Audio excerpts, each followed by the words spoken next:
Good morning students. मैं Chandrakanta SKM public school Sangaria से आज आपको कक्षा 8वीं में से महाभारत भारत की खोज पुस्तक का पाठ नंबर 7 जिसका शीर्षक है अंतिम दौर 1 उसके बारे में समझा रही हूँ। तो बच्चों, सबसे पहले ये पुस्तक लिखी कितने थी? पंडित जवाहरलाल नेहरू जी ने। कब लिखी थी? इन्होंने कहाँ पर बैठ के लिखी थी? अहमदनगर के किले में। तो पंडित जवाहरलाल नेहरू जी ने अहमदनगर के किले में रहते हुए यह पुस्तक लिखी थी।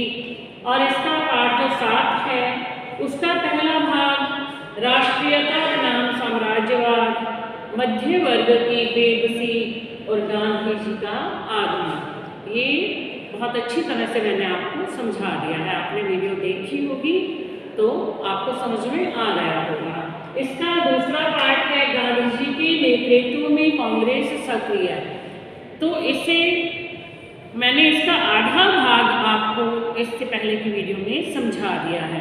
तो हमने पढ़ा कि गांधी जी ने जैसे ही कांग्रेस में प्रवेश किया तो उन्होंने उसके संविधान में पूरी तरह से बदलाव कर दिया था, परिवर्तन ला दिया था और उसे एक लोकतांत्रिक संगठन बनाया। अब जिसमें पहले क्या था कि कुछ उच्च वर्ग के लोग और मध्य वर्ग के लोग जो है उसमें शामिल थे, लेकिन अब किसान लोग जो थे वो भी उसमें शामिल हुए तथा कारखानों में काम करने वाले जो मजदूर थे वो भी उसमें शामिल हो गए। अब ये जो कांग्रेस थी एक लोक संगठन बन गया और इसका मुख्य आधार क्या बना दिया था गांधी जी ने? सक्रियता, यानी कि काम करना है। और काम करना किस पद्धति से है? शांतिपूर्ण पद्धति से। मतलब इसमें बिल्कुल शांति से हमें काम करना है। जो भी काम करना है उसमें कोई भी दंगे फसाद, लड़ाई झगड़े या वो नहीं करना कि हम मिनट में नाराज हो जाते हैं और उसको जो है उस काम को वैसे ही बिगाड़ देते हैं, तो ऐसा कुछ नहीं करना था। अब इसमें बताया उन्होंने कि सक्रियता का जो आह्वान है वो 2 रहा है, यानी 2 तरह से हमें काम तो करना है। एक काम तो ये कि विदेशी शासन की जो चुनौती है हमें उसका मुकाबला भी करना है। दूसरा, हमारे ही समाज में फैली हुई बुराइयों को भी हमें दूर करना है, क्योंकि यदि हम आपस में सब मिलजुल करके काम करेंगे तभी हम उनका जो है अंग्रेज़ों को भारत से निकालने में कामयाब हो जाएंगे। अंग्रेज़ों की गुलामी से हम आज़ाद हो पाएंगे, ऐसा गांधी जी का सोचना था। अब हम इसके आगे पढ़ते हैं। ऐसा कहा जाता है कि भारतीय मानस मूलतः निवृत्ति मार्गी है, पर गांधी जी इस निवृत्ति मार्ग के एकदम विपरीत थे। निवृत्ति मार्ग यानी भारत के जो लोग थे वो क्या थे? भोगवादी प्रवृत्ति के थे। हमेशा जो है ऐशो आराम की ज़िंदगी जीना और खुश रहना। जो कुछ लोग अंग्रेज़ों के साथ मिले हुए थे तो वो वैसे लोग थे, लेकिन गांधी जी थे वो इसके बिल्कुल विपरीत थे।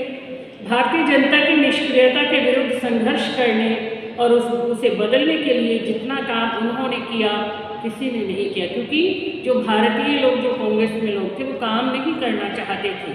वो आराम से बैठ के सब कुछ प्राप्त करना चाहते थे, ऐशो आराम की ज़िंदगी जीना चाहते थे। लेकिन गांधी जी ने उनकी सोच को बदलने के लिए बहुत काम किया। उन्होंने फिर उन लोगों को जो कांग्रेस में थे उन लोगों को गाँव में भेजा और कर्म के इस नए संदेश को ले जाने वाले अनगिनत दूतों की गतिविधियों से देहात में चहल पहल मच गई। जब गांव-गांव में जाकर के लोगों ने गांधी जी के कार्यों के बारे में चर्चा की तो लोग उससे बहुत प्रभावित हुए।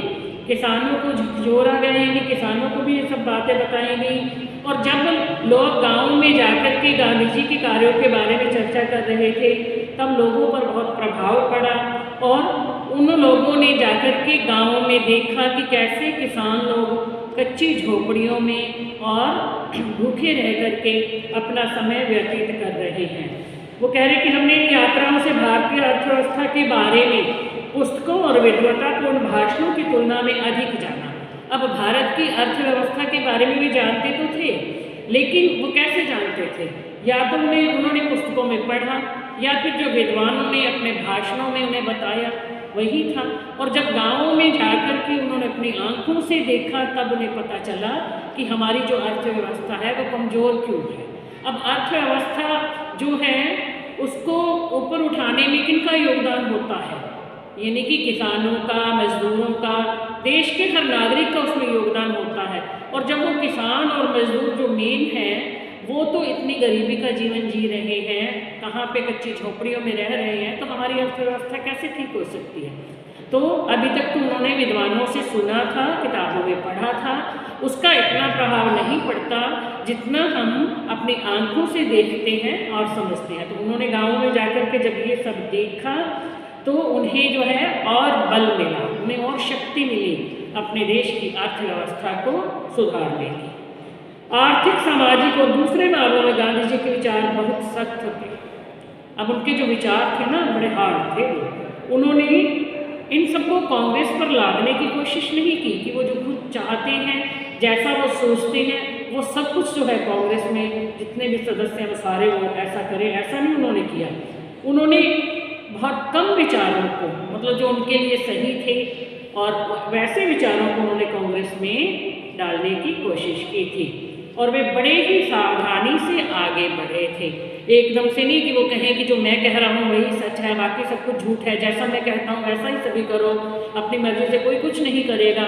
यदि ऐसा करते तो लोग उनके पीछे नहीं लगते। तो सभी उन्होंने जो है बड़े ही मतलब सावधानी से सारे काम किए, क्योंकि वो चाहते थे कि इस देश की जनता जो है उनकी बातों को सुने, उनका साथ दे और वो कामयाब हो जाए। बहुत से लोगों ने उनके सभी विचारों को स्वीकार नहीं किया। कुछ लोगों का उनके बुनियादी दृष्टिकोण से मतभेद था।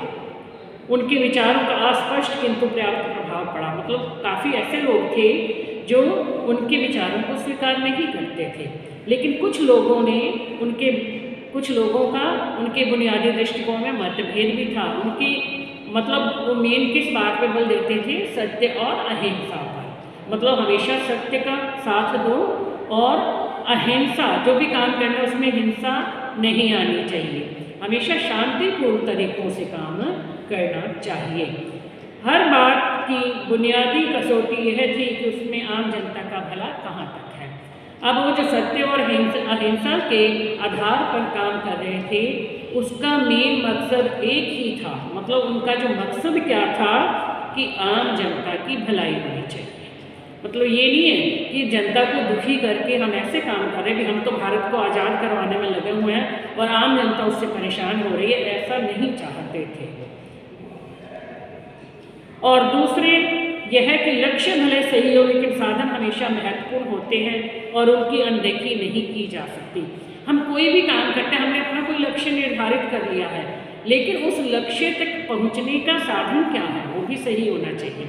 अब हमें अपने देश को आज़ाद तो करवाना था, लेकिन उसके लिए हम जो है मार काट पर, लड़ाई झगड़े, दंगे फसाद पर उतारू हो जाए, तो ऐसा हम काम नहीं कर सकते थे। तो वो कहते हैं कि हमें उस आज़ादी को प्राप्त करने का तरीका कौन सा अपनाना है, यानी शांति का तरीका, शांतिपूर्ण तरीके से काम करना है। तो कहते थे कि यदि हमने लक्ष्य अपना निर्धारित कर लिया तो उस लक्ष्य तक पहुंचने का जो साधन है उसके बारे में भी हमें सोचना है, उसे भी अनदेखा नहीं करना है। गांधी जी मूलतः धर्म प्राण व्यक्ति थे। वे अपने अंतर्तन की गहराइयों तक हिंदू हैं, लेकिन धर्म संबंधी उनकी अवधारणा का किसी सिद्धांत, परंपरा या कर्मकांड से कोई संबंध नहीं है। वे धर्मपरायण व्यक्ति थे, सभी धर्मों को मानने वाले व्यक्ति थे। वे वास्तव में एक हिंदू थे, मतलब हिंदू हैं, लेकिन उन्होंने अपने हिंदू धर्म को मानते हुए बाकी धर्मों का निरादर कभी नहीं किया। मतलब वे सभी धर्मों को समान मानते थे और अपने धर्म में उन सभी धर्मों को समाहित करना चाहते थे, उन्हें समाहित करके देखते थे। इसका संबंध यानी किसी कोई एक सिद्धांत से, किसी धर्म के किसी सिद्धांत को मानना या परंपरा या कोई कर्मकांड जो होते हैं उनसे उनका कोई मतलब नहीं होता था। वे एक धर्मपरायण व्यक्ति थे और सभी धर्मों को समान रूप से देखते थे। वास्तव में चाहे वो हिंदू थे, लेकिन उन्होंने कभी भी अपने हिंदुत्व होने का बार बार नाम नहीं लिया। उनका बुनियादी सरोकार उन नैतिक नियमों में उनके दृढ़ विश्वास से है जिन्हें सत्य या प्रेम के नियम कहते हैं। उनके नैतिक नियम कौन से थे? सत्य और अहिंसा, और उसी के अनुसार वो पूरा काम करते थे और वो सत्य पर और अहिंसा से काम करने में विश्वास रखते थे। इन दोनों शब्दों को वे एक ही अर्थ के लिए अदल बदल कर इस्तेमाल करते थे। उनका कहना था यदि हम सत्य के आधार पर काम करते हैं तो हमें अहिंसा अपने आप जो है हम हिंसक प्रवृत्ति से दूर रहेंगे, क्योंकि यदि हम झूठ बोलते हैं तो झूठ के कारण हमें जो है हिंसा भी कई बार अपनाना पड़ता है, क्योंकि यदि हम झूठ बोलेंगे और लोगों को उसका पता चल जाएगा तो इससे क्या होगा, दंगे फसाद बढ़ते हैं। और यदि हम सत्य पर अडिग हैं तो हमें जो है हिंसक होने की ज़रूरत ही नहीं रहती। और सत्य और अहिंसा दोनों आपस में मेल खाते हैं, वह इन्हीं दोनों का प्रयोग वो अदल बदल कर देते थे। उनका दावा है कि हिंदू धर्म की मूल भावना को समझते हैं।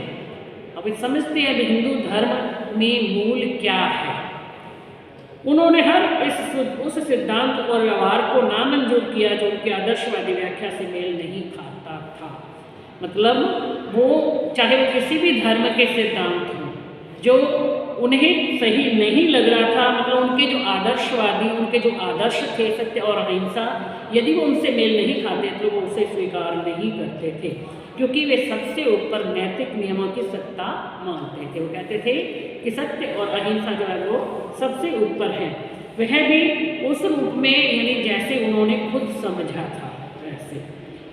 जीवन के अन्य पक्षों की ही तरह औसत आदमी के लिए इससे राजनीति में परेशानी और अक्सर गलतफहमी पैदा होती है, लेकिन कोई बाधा उन्हें अपनी पसंद के सीधे रास्ते से नहीं हटा पाती थी। वो जिस रास्ते पर चलते थे वो सत्य और अहिंसा के रास्ते पर चलते थे, सही रास्ते पर चलते थे। यदि उस रास्ते पर चलते हुए कोई रुकावटें या बाधाएं आ भी जाती तो वो उन्हें रोक नहीं पाते थे। वो अपने उन नियमों को नहीं छोड़ते थे, क्योंकि एक सीमा के भीतर वे बराबर अपने को बदलती हुई स्थिति के अनुरूप ढालते चलते थे। और जहाँ कहीं लगता था कि थोड़ा बहुत अपने में बदलाव लाना है तो वो स्थितियों के अनुसार अपने आप को बदल भी लेते थे। वे हमेशा खुद अपने से शुरुआत करते थे। उनकी कथनी और करनी में इतना मेल होता था जितना हाथ और दस्ताने का। मतलब कोई भी काम करते थे सबसे पहले शुरुआत अपने से करते थे। जब हम खुद वह काम करेंगे तभी तो दूसरों को कह सकेंगे। वो कथनी और करनी, कथनी मतलब कि कहना, अब वो कहते हैं ना कथनी, जो कहते थे, करनी वही करते थे, जो कहते थे वही करते थे। ये नहीं है कि कहने को हम भाषण तो कुछ और दे रहे हैं, कर कुछ और रहे हैं, अब हम दूसरों के लिए तो सिद्धांत नियम कायदे कानून बना रहे हैं और खुद जो है उन नियमों पर चलते नहीं हैं। वो ऐसा नहीं करते थे। वो कहते थे कि उनकी कथनी और करनी में इतना मेल होता था जितना हाथ और दस्ताने में। हाथ में अपने ग्लव्स पहनते हैं ना, दस्ताना पहनते हैं तो वो कैसे मिल जाता है, वो हाथ ही दिखाई देता है। तो वैसे ही वो जो कहते थे वही करते थे। अब जैसे बताया एक उनसे मतलब कि संबंधित एक छोटी सी बात है कि एक बार एक औरत अपने बेटे को गांधी जी के पास लेकर आई और उसने कहा कि मेरा बेटा जो ये है गुड़ बहुत खाता है, इतना मीठा जो अच्छा नहीं होता और ये मानता ही नहीं है। तो गांधी जी ने उनकी बात सुनी और उससे ये कह दिया कि तुम एक हफ्ते के बाद आना। अब एक हफ्ते के बाद वो दोबारा अपने बेटे को लेकर के आई गांधी जी के पास। तब गांधी जी ने उस लड़के को समझाया, बेटा गुड़ खाना सेहत के लिए अच्छा नहीं होता, ज़्यादा मीठा नहीं खाना चाहिए, इसलिए अपने स्वास्थ्य को ठीक रखने के लिए ज़्यादा गुड़ मत खाया करो। तब उस औरत ने पूछा कि महात्मा जी ये बात तो आप पहले भी बता सकते थे, जब मैं पहले आई थी आपने कहा एक हफ्ते के बाद और आज कहा।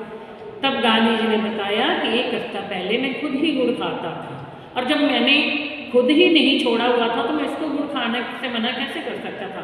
अब इन 7 दिनों में मैंने उस बात को जो है पहले खुद छोड़ा, तब उसे कहा है कि तुम भी ऐसा काम करो। तो ऐसे थे गांधी जी, यानी जैसा कहते थे वैसा करते थे। पहले खुद उन नियमों का पालन करते थे, फिर दूसरों से करवाते थे। तो बच्चों आज के लिए भी इतना ही इस वीडियो में, जबकि ये दूसरा भाग अभी तक भी पूरा नहीं हुआ है। गांधी जी के नेतृत्व में कांग्रेस चली है। अब इसका जो आगे का भाग है वो मैं आपको नेक्स्ट वीडियो में समझाऊंगी। Thank you.